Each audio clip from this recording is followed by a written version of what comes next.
નમસ્તે વિદ્યાર્થી ભાઈ બહેનો, પરીક્ષાને ધ્યાનમાં લઈને આજે વિદ્યાર્થી ભાઈ બહેનો ઓપરેશન સિંદૂર જનરલ નોલેજનો એક મહત્વનો ટોપિક લઈને આવ્યા છીએ કે ઓપરેશન સિંદૂર ક્યારે કરવામાં આવ્યું હતું. તો ઓપરેશન સિંદૂર જે છે એ વિદ્યાર્થી ભાઈ બહેનો 6 મેની રાત્રે કરવામાં આવ્યું હતું, અથવા તમે 7 મે સવારે પણ કરી શકો. 6 મેની રાત્રે 2 વાગે આ વિદ્યાર્થી ભાઈ બહેનો જે ઓપરેશન સિંદૂર થયું હતું.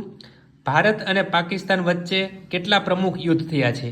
તો ભારત અને પાકિસ્તાન વચ્ચે હાલ 4 યુદ્ધ થયા છે, જેમાં 1947, 1962, 1971 અને 1992ની અંદર.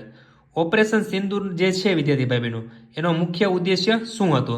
તો એનો ઉદ્દેશ્ય એ હતો કે આતંકવાદના જે ઠેકાણા છે એને નષ્ટ કરવાનો. આ મુખ્ય તેમનો ઉદ્દેશ હતો, આતંકવાદના જે ઠેકાણા છે તેને નષ્ટ કરવાનું.